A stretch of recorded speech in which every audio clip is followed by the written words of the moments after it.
कालू कौवा और गोरी कौवी कबूतर के गाजरों के खेत में बैठे गाजर खा रहे थे। वे दोनों एक गाजर खाते और दो गाजर जमीन से उखाड़ कर फेंक देते। कालू जी, मेरा पेट तो अब भर गया है। चलें, जल्दी अब घर चलें, वरना वो गंदी आंखों वाला कबूतर अपने खेत में आता ही होगा। गौरी, आज तो कबूतर अपने गाजरों के खेत को उजड़ा हुआ देखकर रोने ही लग जाएगा। पेट भरने के बाद कौवा और कौवी वहाँ से चले जाते हैं। थोड़ी देर बाद गाजरों के खेत का मालिक कबूतर भी वहाँ आ जाता है।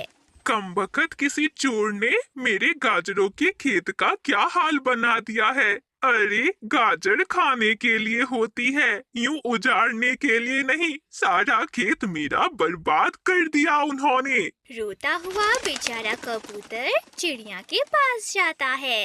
चिड़िया बहन, तुम्हें तो पता ही है कि मैंने अपने गाजरों के खेत पर कितनी मेहनत की है, पर पता नहीं वह चोर कौन है जो रोजाना मेरे खेत में आता है और मेरे पूरे खेत को बर्बाद कर जाता है। कबूतर भैया, पर हमारे जंगल में तो कोई ऐसा चोर नहीं है। शायद दूसरे जंगल वाले दुष्ट उल्लुओं का यह काम होगा।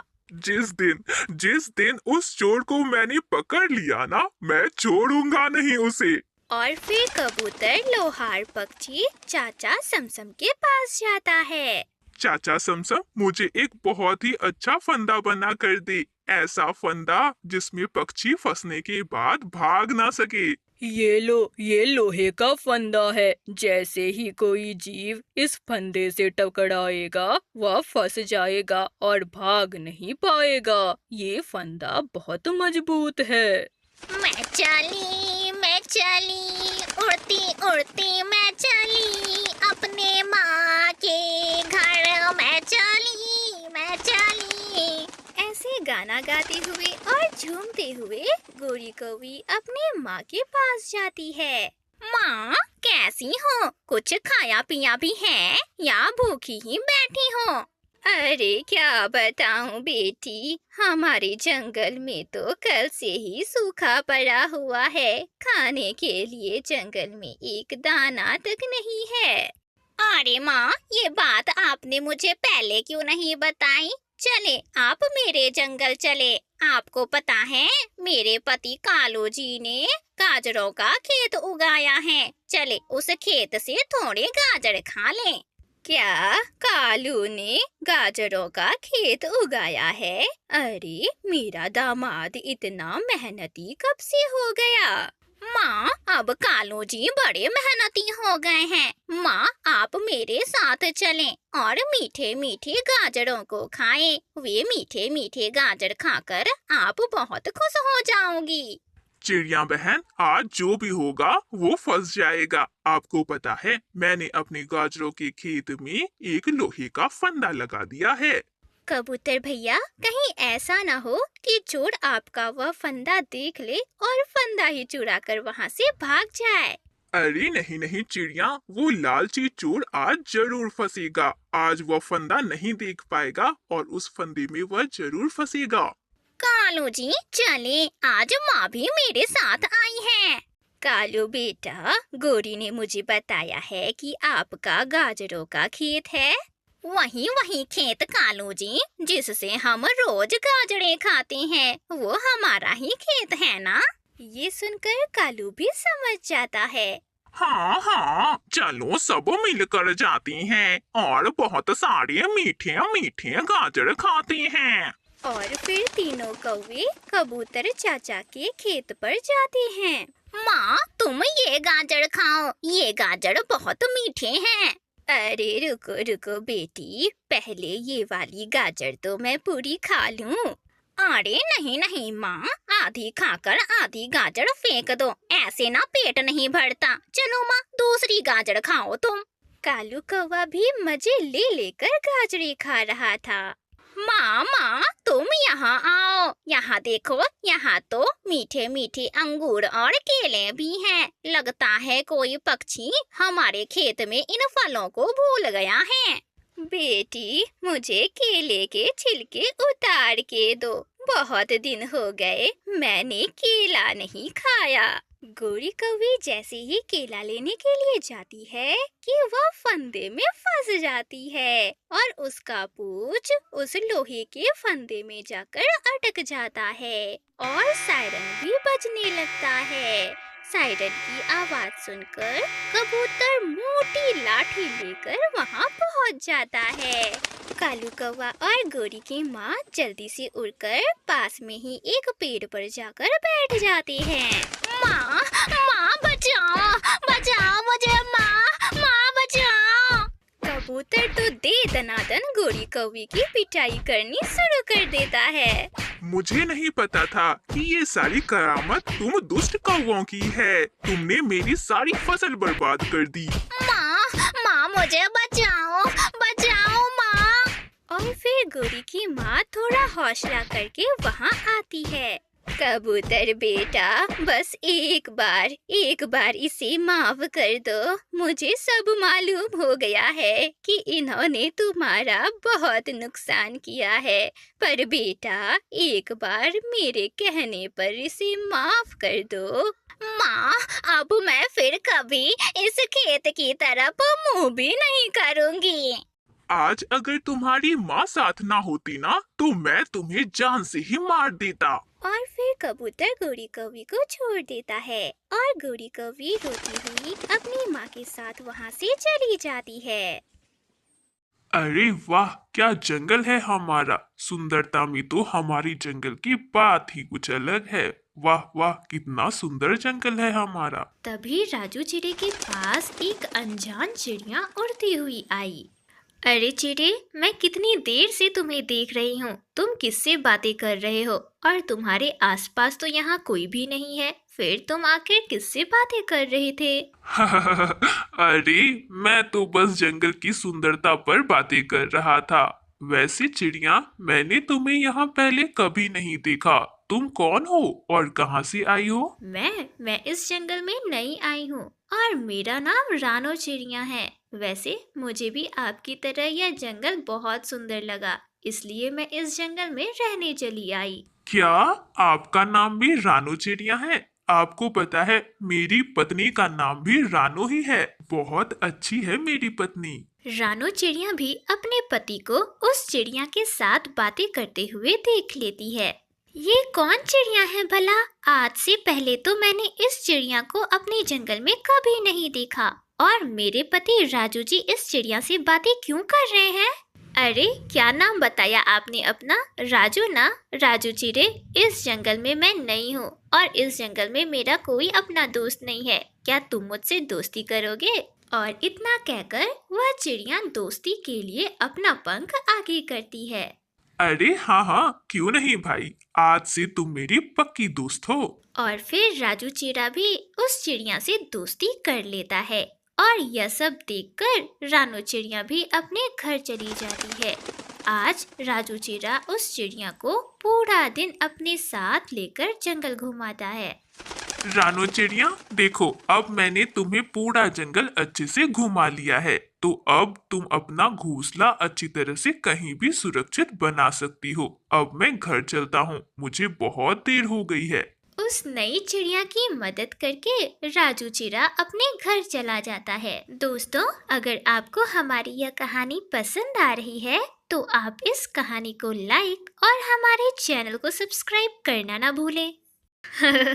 बेवकूफ चिड़ा, इतनी जल्दी मुझसे दोस्ती भी कर ली। अब देखो तुम्हें यह दोस्ती कितनी भारी पड़ती है। वह चिड़िया कोई ऐसी वैसी चिड़िया नहीं थी, वह तो कई पक्षियों की कातिल थी। दरअसल उसे चीलू चील ने पक्षियों का अपहरण करने के लिए भेजा था। चीलू चील ही ऐसा चील था जो उस चिड़िया को अलग अलग जंगलों में भेजा करता था ताकि वह कई पक्षियों को फंसा कर लाए और चीलू चील उसे मजे से खाए। पर वह चिड़िया भी बड़ी चालाक थी, वह अभी तक पकड़ी नहीं गई थी। इस तरह जंगल में अगली सुबह भी हो जाती है और चिड़िया का पति राजू चिड़ा अपने काम पर निकल जाता है। अरे रे रे, मुझे तो जगने में बहुत देर हो गई और राजू जी तो भोजन भी करके नहीं गए। ऐसा करती हूँ, मैं उनके लिए आज टिफिन बना कर ले जाती हूँ। और फिर इतना कहकर चिड़िया अपने पति राजू चिड़े के लिए गर्मा गर्म भोजन टिफिन में भरकर ले जाती है। राजू चिड़े, तुम्हें पता है एक चिड़िया है जिसका नाम मीनू चिड़िया है और वह कई जंगलों में भटक भटक कर पक्षियों का अपहरण कर रही है और उसे चीलू चील के हवाले कर देती है। और तुम्हें पता है वह सबसे पहले पक्षियों को अपना दोस्त बनाती है और उसे अपने दोस्ती के झूठे जाल में फांस कर चीलू चील के पास कर देती है और फिर चीलू चील उसे खा जाता है। कई जंगल के मुखिया उस चिड़िया को नहीं पकड़ पाए हैं और मुझे मिट्ठू महाराज ने ये चित्र सभी पक्षियों के हवाले करने को कहा है ताकि जिसे भी यह चिड़िया दिखे वह वहां से भाग जाए, क्योंकि यह चिड़िया ने तो कई पक्षियों का अपहरण किया है। ये लो, तुम भी उसकी तस्वीर रखो। और फिर राजू चिड़ा उस चिड़िया की तस्वीर देखता है और तस्वीर देखते ही वह उसे पहचान जाता है, क्योंकि यह तो वही चिड़िया थी जिससे उसकी कल मुलाकात हुई थी। अरे तोते, ये तो वही चिड़िया है जिससे कल मेरी मुलाकात हुई थी। अरे इसका नाम रानो चिड़िया है ना। अरे ये तो कल मुझसे मिलकर कितनी मीठी मीठी बातें कर रही थी। तब तो राजू चिड़े तुम सतर्क हो जाओ, क्योंकि यह ऐसी वैसी चिड़िया नहीं है, यह कातिल है कातिल। ना जाने कितने पक्षियों को मार चुकी है यह। मुझे तो ऐसा लगता है कि यह अपना अगला शिकार तुम्हें बनाने वाली है, इसलिए तुम होशियार हो जाओ और अपना ध्यान रखो। तभी खेत में रानो चिड़िया भी टिफिन लेकर पहुंच जाती है। अरे हाँ हाँ तोते, मैं उस रानो चिड़िया को छोड़ूंगा नहीं। अरे वो खुद को क्या समझती है, देखना कल सुबह ही मैं उसे मार डालूंगा और मारकर पहाड़ी से फेंक दूंगा। रानो चिड़िया भी बैठी ये सब कुछ सुन रही थी। हाय रे, ये क्या कह रहे हैं राजू जी, ये मुझे क्यों मारना चाहते हैं? अरे मैं इनका कितना ख्याल रखती हूँ और ये बोल रहे हैं कि ये मुझे कल मार देंगे। रानो चिड़िया नाराज होकर टिफिन लेकर घर वापस चली जाती है। दोस्तों, अगर आपको हमारी यह कहानी पसंद आ रही है तो आप इस कहानी को लाइक और हमारे चैनल को सब्सक्राइब करना ना भूलें। उस चिड़िया के साथ अच्छी दोस्ती हो गई थी ना, शायद इसीलिए वे मुझे रास्ते से हटाना चाहते हैं। मुझे मारकर वे उस चिड़िया से दूसरी शादी करना चाहते हैं। चलो चलो भाई, जल्दी घर जाता हूँ, जाकर रानो को सारी बातें बताता हूँ। कहीं वह चिड़िया रानो को भी अपनी झूठी दोस्ती के जाल में फांस ना ले। राजू चिड़ा जब घर पर पहुंचा तो उसने देखा कि आज उसकी पत्नी रानो चिड़िया बहुत जल्दी सो गई है। अरे आज रानो इतनी जल्दी सो गई, लगता है दिन भर घर का काम काज करके थक गई होगी, इसलिए जल्दी सो गई। और फिर राजू चिड़ा भी आराम से सो जाता है। रानो चिड़िया, तुम कई दिनों से कह रही थी ना कि तुम्हें अपनी बहन कोमल के घर उससे मिलने जाना है। आज मैं पहाड़ों की तरफ ही जा रहा हूँ, चलो तुम भी मेरे साथ चलो, मैं तुम्हें उसके घर छोड़ आता हूँ। हाँ हाँ, सब पता है मुझे। कोमल चिड़िया के घर के बहाने मुझे आप खाई में धक्का देकर मार देना चाहते हो। नहीं नहीं राजू जी, मैं फिर कभी चली जाऊंगी, आप चले जाएं। अरे रानो, मुझे पता नहीं दोबारा फिर कब समय मिलेगा। चलो आज तुम मेरे साथ चल रही हो, आज ही मैं तुम्हें तुम्हारी बहन के घर छोड़ आता हूँ। और फिर राजू चिड़ा रानो चिड़िया को जबरदस्ती अपने साथ लेकर जाता है। थोड़ी देर बाद तोता भी उनके साथ आ जाता है। अरे वाह वाह रानो बहन, तुम भी हमारे साथ चल रही हो। हाँ, तोता तो मेरा कितना अच्छा दोस्त था, फिर भी यह राजू चिड़े के साथ मिल गया। तोते से मुझे यह उम्मीद ना थी। अरे हाँ तोते, रानो चिड़िया को अपनी बहन के घर जाना था, तो रास्ते में ही उसका घर पड़ता है, इसलिए मैं रानो चिड़िया को अपने साथ ले आया। और फिर रानो चिड़िया, तोता और राजू चिड़ा उस दुष्ट जालिम चिड़िया के पास आते हैं। अरे रानो चिड़िया, तुम भी आज चलो ना हमारे साथ, हम सभी पहाड़ पर घूमने जा रहे हैं। चलो आज मैं तुम्हें पहाड़ दिखाता हूँ और वहाँ पर लगे बहुत सुंदर सुंदर फल फूल भी। अरे वाह, पहाड़। हाँ, मुझे पहाड़ देखनी है। चलो, मैं भी तुम्हारे साथ चलती हूँ। हे भगवान, राजू जी को तो जरा भी शर्म नहीं आ रही है मेरे सामने दूसरी चिड़िया से बात करते हुए। आज तो ये सभी मिलकर जरूर मुझे मार ही डालेंगे और फिर ये दोनों धूमधाम से अपनी दूसरी शादी कर लेंगे। हे भगवान, मैं कहाँ फंस गई? अब मेरा क्या होगा? और फिर वे सभी पक्षी मिलकर पहाड़ों की तरफ निकल जाते हैं और फिर वे सभी पक्षी काफी ऊंचाई पर एक पहाड़ की चोटी पर जाकर बैठ जाते हैं। रानू चिड़िया तो थर थर कांप रही थी क्योंकि उसे तो लगता था कि आज उसका पति उसे मार ही देगा और डर के मारे उसे चक्कर आ जाता है और वह बेहोश होकर गिर जाती है। अरे अरे रानो चिड़िया, क्या हो गया है तुम्हें? अरे क्या हो गया? तुम कुछ बोल क्यों नहीं रही? अरे अरे राजू भाई, मैं देखता हूँ ना रानो बहन को। तुम ना अपने प्लान पे ध्यान दो, कहीं हमारा प्लान खराब ना हो जाए। प्लान? कैसा प्लान? अरे राजू चिड़े, किस प्लान की बात कर रहे हो तुम दोनों? तुम्हें मारने का प्लान। अरे दुष्ट चिड़िया, हमें सब सच्चाई पता है। अरे तुम कातिल हो, कातिल। तुम्हारा यही प्लान है ना कि हम सभी पक्षियों को अपनी दोस्ती के जाल में फांस कर उस जालिम चीलू चील के पास भेज दो तुम, ताकि वह हम सभी को खा सके। कातिल हो तुम, कातिल। और तुम इस बार मुझे फांस रही थी ना? तुम्हारा यही प्लान था ना कि मुझे फंसाकर उस चीलू चील के हवाले कर दो तुम। देखो अब मैं तुम्हारा क्या करता हूँ। धोखेबाज चिड़े, तुमने मुझे धोखा दिया। अरे अगर तुम लोगों को सच्चाई पता चल ही गई है तो देखो अब मैं तुम लोगों का क्या हश्र करती हूँ।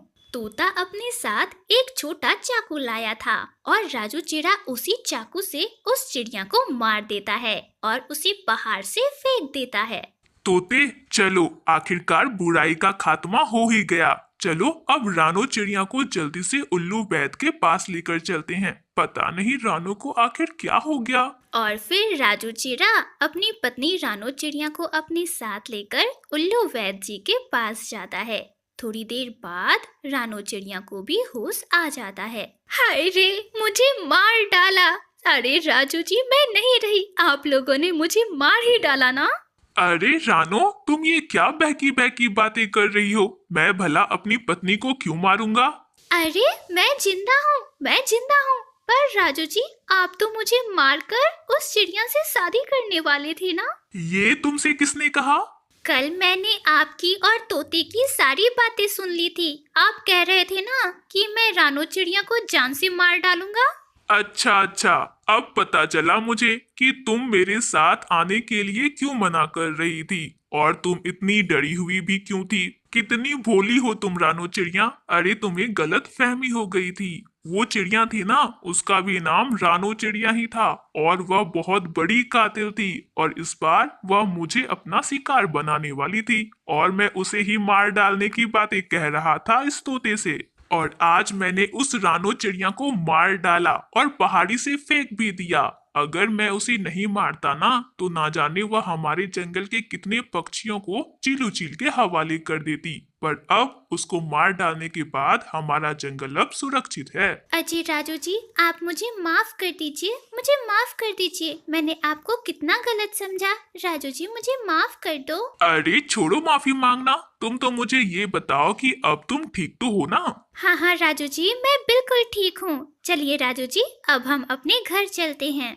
और फिर रानो चिड़िया और उसका पति राजू चिड़ा खुशी खुशी अपने घर चले जाते हैं और इस तरह उस बुरी चिड़िया का अंत हो जाता है।